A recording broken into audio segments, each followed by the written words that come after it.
and introduce you to a gentleman I met some time ago. Now, I was walking down the street, story time as they say, I was walking down the street and I see this elderly gentleman with a walker, having a little tough time, but he's moving about. You know, and something just within me, you know, just, hey, hello, how you doing? And he's like, hi, neighbor. And then, you know, as I'm walking down the street constantly, you know, throughout this area, I happen to see him. And I see him with a young lady. I couldn't find out that that's his daughter. So we started a conversation, and I couldn't find out that he is a World War II veteran. And we know that there are not many World War II veterans left. As I say, that is the greatest generation, the greatest generation during their time. So I asked him, can I interview him? You know, will he give me the honor? And he agreed. So I'm gonna share this video with you. I hope you enjoy it. So I'm here with Charles and his wonderful daughter. Say hello, everybody. Hello. So Charles is 93 years old, has been around quite a long time. World War II veteran, right? I was in World War II. Yeah. World War II, and what age did you I was almost 18 when I enlisted. I was 2 months before 18. 2 months before 17. Okay, where did you go? Where did you go? During the war, where did you travel to? Oh, when I first went overseas, I went to the island of Guadalcanal. What a canal? That's in the South Pacific. Okay. And that's the island, that was the first American offensive of World War II, took place on Guadalcanal. Okay, and how was that experience? Must have been interesting. That was the Marines, the first Marine Division made the invasion of Guadalcanal. And how long did you stay there? How long did you stay there? Oh, I was on Guadalcanal about 3 months. About 3 months? Yeah. Okay. That was in 1944. 1944. So you stood in the military how many years? I was associated with the Marine Corps, active duty about 26 months, and inactive duty in inactive reserve 4 years. 4 years? Yeah. 4 years, wow. So that's inactive reserve. No, I didn't have to serve any. You didn't have to serve, but you served in the World War II for 4 years, you said, right? Yeah. You want to tell us a little bit about that experience when you was there? What did you see there? How was it? Tell about your experience, your invasion on Okinawa. Oh yeah, I made the invasion of Okinawa. And I went on. Okinawa was invaded on April 1st, 1945, and at that time it happened to be Easter Sunday. It was Easter Sunday in 1945. Oh wow. Yeah, I thought they would cancel the invasion, maybe being it was Easter at least a day, but they didn't. Oh wow. No, they don't care about it being Sunday. Yeah, right. And the battle lasted 82 days. 82 days. And it killed over 23,000 Americans. Oh my goodness. In those 82 days. And 5,000 of those Americans were Navy men. Due to the Japanese kamikaze. That's the suicide planes that crashed the plane into the ship. Oh wow. And they sunk a lot of American ships, then they badly damaged the others. And being the casualties were so heavy, Harry Truman at the time, around that time, the atomic bomb was developed. And being there were so many casualties on Okinawa, he figured if they had invaded Japan, it'd be a lot more American casualties, plus the Japanese. So he decided to use the atomic bomb to try and end the war. And then they dropped the first atomic bomb, but Japan didn't surrender. And about a week later, they dropped the second, and Japan agreed to surrender. Wow, that must have been an interesting experience for you. Yeah, quite an experience. Yeah, you're only a young kid yet, yeah. He was 18 during that time. He was 18, yeah. You lost any friends? You lost friends. My best buddy was killed on Easter Sunday, the invasion day. His name was Paul Brandt, and he was from Union, New Jersey.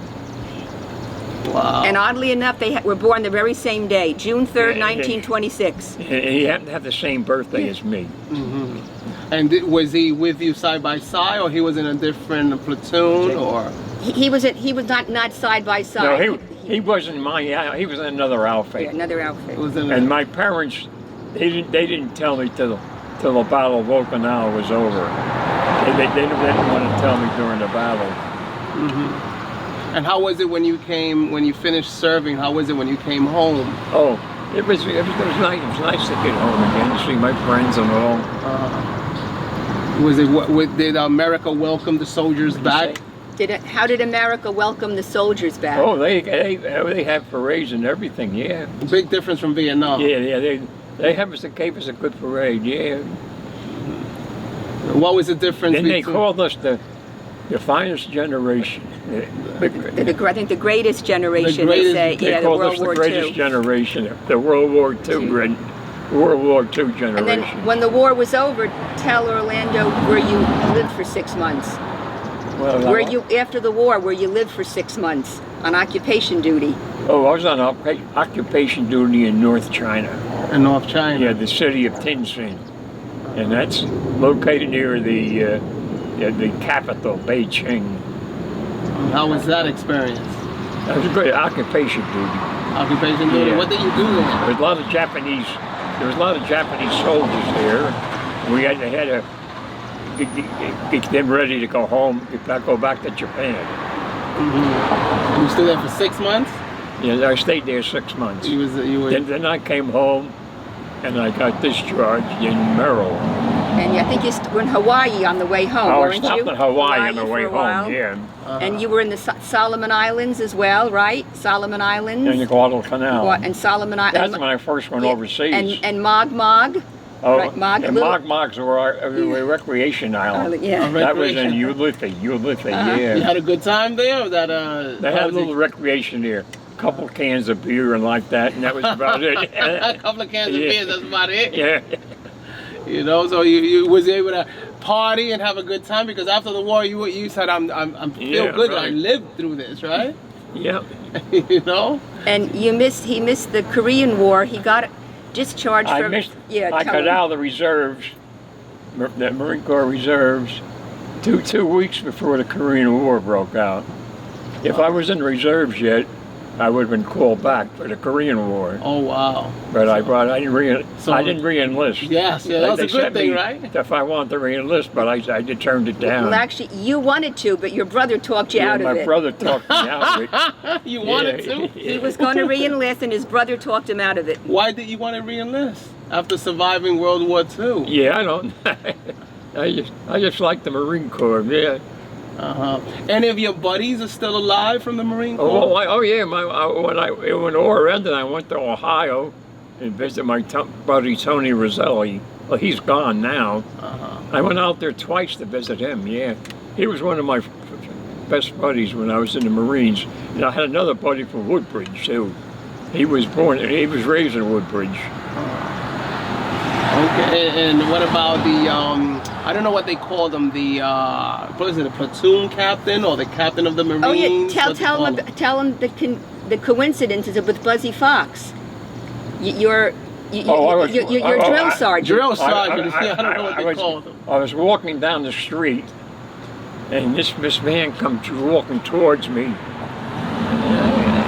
He looks like one of my drill instructors at Parris Island. And I stopped him. I said, "Are you on Parris Island?" He said, "Yeah." I said, "Meet me with one of your recruits." When was this? I guess it was a couple of years after I got out of the service. Yeah. But the best part, though, was he turned out to also be from Elizabeth. What? And he was the manager over at Berry Biscuits, around the corner. So they were living in the Same area. And another coincidence, I was involved with a dancing group many years ago. And at one of the dancing shows during intermission, my father runs into this guy, who was his drill sergeant, in the hallway. And it turns out his daughter is also there. She and I were dancing together, not knowing our fathers were connected. Oh my God. and both of you served where? Where did both of you serve? Well, he was your drill instructor, right? I seen him at Parris Island. Yeah. That's the boot camp, yeah. So that's the last time you ever saw him? The last time I saw him, a couple of years after the war was over, then he was walking down the street, And he looked familiar to me, and I stopped him. I asked him, I said, were you Paris Island in 1944? You were a drill instructor. He said, yeah, I was. I said, meet one of your recruits. And what he said, he must have been surprised, right? Yeah. And he turned out to be from Elizabeth. And then when Schweitzer shut down, I went to see him, and I got a job from him. He Oh, gave me a job. Yeah, oh, got in a bakery. Mixing cookies and like that. Yeah, so speaking of that, you worked for one of the factories here, you said about for 20 years, right? You retired? What's that? Yeah, you worked for Burry's. I worked for Burry's. How many? About 20 years. I think I started with them the bicentennial year. Right, you did. What And I year was was with that? them until 1995. When you retired. And before that, The bicentennial year was 76. 76, yeah. Mm-hmm. And you started And I at what retired year? in 95. 5, uh-huh. Mm-hmm. What And year then you in started? What And year you then in started? 96, I come down with prostate cancer. Yeah. 1996. And you say you about 20 years ago you had prostate Yeah. cancer, About right? 23 years ago. And tell Yeah. them the story about that. All the doctors are what? Where all all his doctors Doctors? are where? What happened Yeah. to them? But back when at one time from the treatments, he was so sick he couldn't even get out of bed. He was so weak. Mm-hmm. And so many friends and family that came to visit him and see him are all gone, and he's still here. The minister from our church that came to see him and pray for him, she's gone. He's still here. That's amazing. 3 of his doctors that all took care of him back then are all gone, and he's still here. He's still here. And even his wife, Yeah, who was yeah. taking care of him, is gone, Wow. and he's still here. Well, they say, you're here for a reason. It's not his time. It's not your time. It wasn't my time, I guess. And he has a good memory. He has good But eyesight. I worked till I was 69, though. I didn't retire at 65. You I retired was at in good health, so I kept on working. Then I decided at 69 to retire. Oh wow!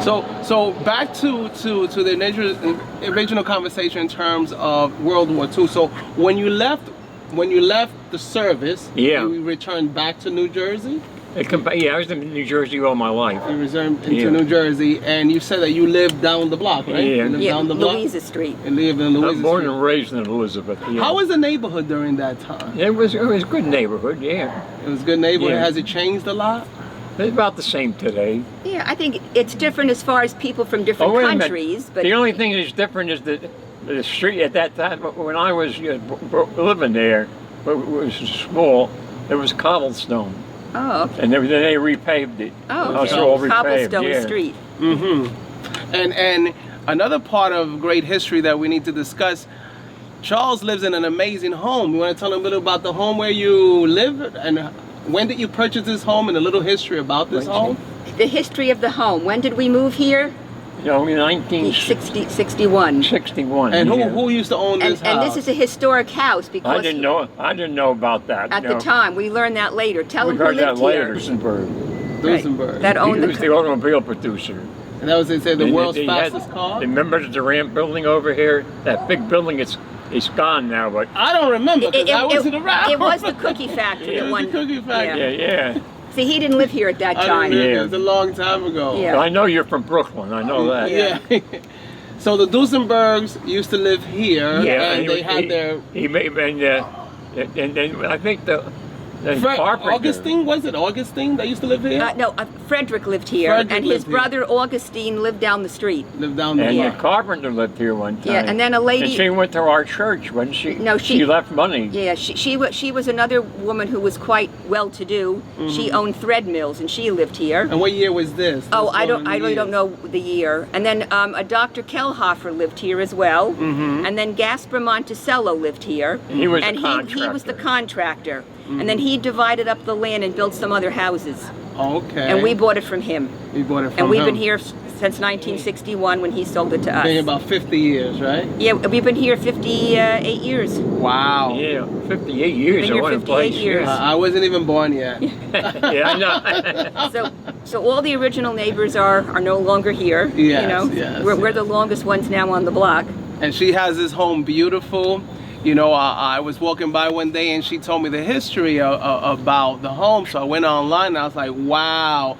And actually the young man who was the builder of the home, he built the world's fastest car, and at that time that car cost like $8,000, which was a lot of money back then. For that, right. There was nothing. There's nothing now. Yeah, nothing. And he owned race cars. He won the Le Mans Grand Prix, and he came in second in the Indianapolis 500. And the funny part is, for back then, it was fast. He won the Le Mans Grand Prix going 65 miles. 65 miles. But back then, that was considered fast. That was considered fast. Yeah. Now it's considered. That's what you do on the Parkway. That's what you do on the Parkway. You know. So, anything else you want to share? What is the secret? I want to know one thing, and I'm quite sure a lot of people want to know. What's the secret to living a long life? Yeah, that's right. I don't know. I'm just lucky, so. Well, clean living too, I guess. Yeah, clean living and no smoking. I smoked when I was in the service, but I quit. I quit before I was married. Yeah. And I got married in '57, and I think I quit smoking around '55. And the only reason he smoked then is because in those days they thought it was beneficial. And in the Marine Corps, they all thought that. I smoked a lot on Okinawa. Yeah, they thought it was calming. Calm your nerves. Yeah, they thought it was beneficial in those days. Now we know better. Now we know better. But after he got out of the service, he said, "I don't like this stuff," and he didn't smoke anymore. Did you ever smoke when you were Never. You never tried it? Ever. No, me either. I wasn't Sometimes attracted to when it. young boys in their early teens, they try it, you know. They figure, you know, the peer pressure, or you look cool. Yeah. I'd rather not look cool. Same here. Because I knew that it's not good for your lungs and things like that. But you also exercise, you said, that helps you. That helps you with your, you know, and water and things of that nature. Drink a lot of water. Yep.